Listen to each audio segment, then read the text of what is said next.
বন্ধুরা, আশা করি আপনারা সবাই ভীষণ ভালো আছেন। আজকে আমাদের রেসিপি ডিমের ভুনা। সঙ্গে থাকুন দেখার জন্য। ডিম সেদ্ধ করতে বসিয়ে দিয়েছি। ঠান্ডা অবস্থাতেই ডিমেতে নুন দিয়ে দিতে হবে, তাহলে ডিম কোনোভাবেই ফেটে যাবে না সেদ্ধ হওয়ার সময়।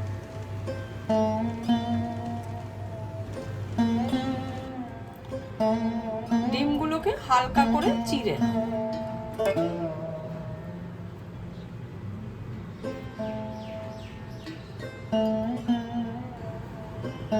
এবার আমরা নুন হলুদ মাখিয়ে নেব।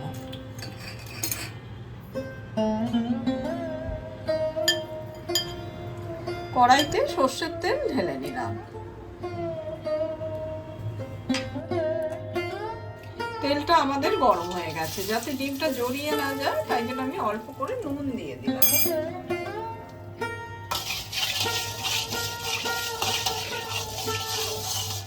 আর তেলটাকে কড়াইতে চারিদিকে বুলিয়ে দিচ্ছি। এবার আমি ডিমগুলো দিয়ে দিচ্ছি।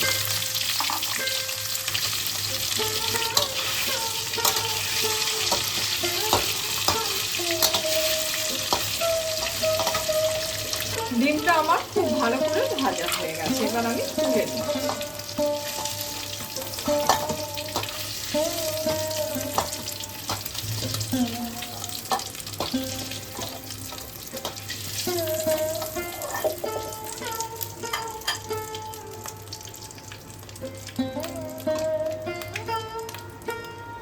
এবার আমি গোটা জিরে, হোল গরম মশলা, তেজপাতা, শুকনো লঙ্কা ফোড়নে দিয়ে দিলাম।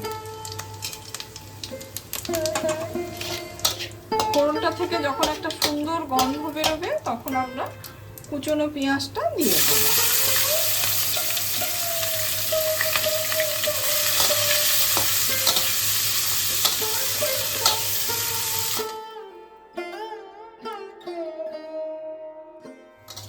এদিকে পেঁয়াজটা যেই অল্প সোনালি রং হয়ে যাবে তখন আমরা জিরে, ধনে, আদা আর রসুন বাটাটা দিয়ে দিচ্ছি। রান্নাটা কিন্তু বাটা মশলায় করলে তার স্বাদ কিন্তু বেশি ভালো হয়।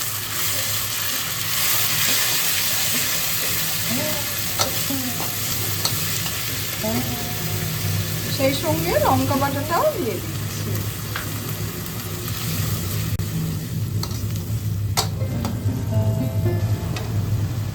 হলুদটা দিয়ে দিলাম।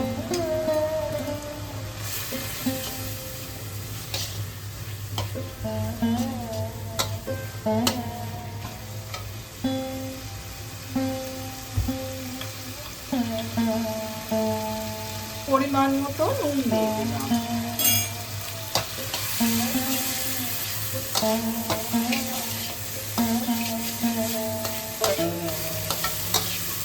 এদিকে মশলাটা আমাদের খুব ভালোভাবে কষানো হয়ে গেছে। এবার আমি টমেটো বাটাটা দিয়ে দিচ্ছি।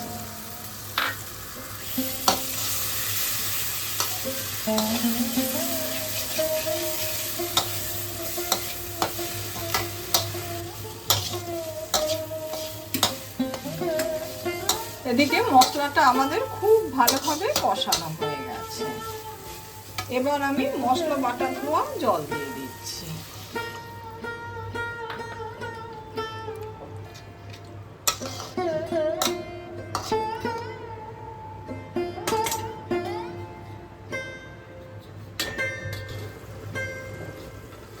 এবার আমি ঢাকাটা খুলে দিচ্ছি।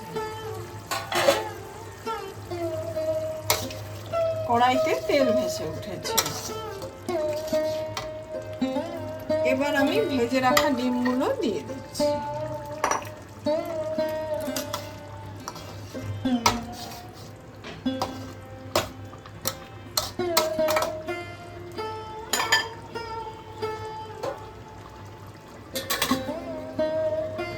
আমন দিস্তায় আমি রোস্টেড জিরে গুঁড়ো করে নিচ্ছি।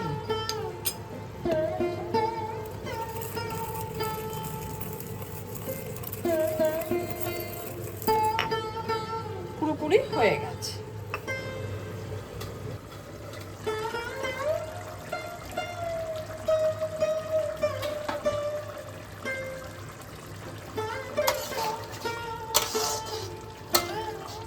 হালকা হাতে নাড়াচাড়া করে দিচ্ছি।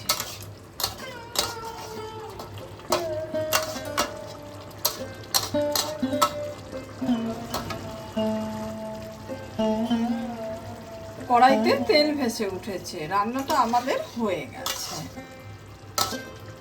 এবার আমি ওপর থেকে রোস্টেড জিরে গুঁড়োটা দিয়ে দিচ্ছি।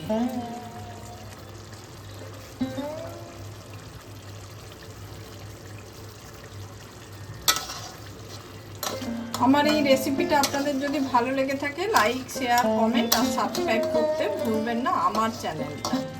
যে কোনো দিন ঠিক আমার মতো করে ডিমের ভুনার রেসিপিটা আপনারা বাড়িতে বানিয়ে খেয়ে দেখবেন, ভীষণ ভালো লাগে।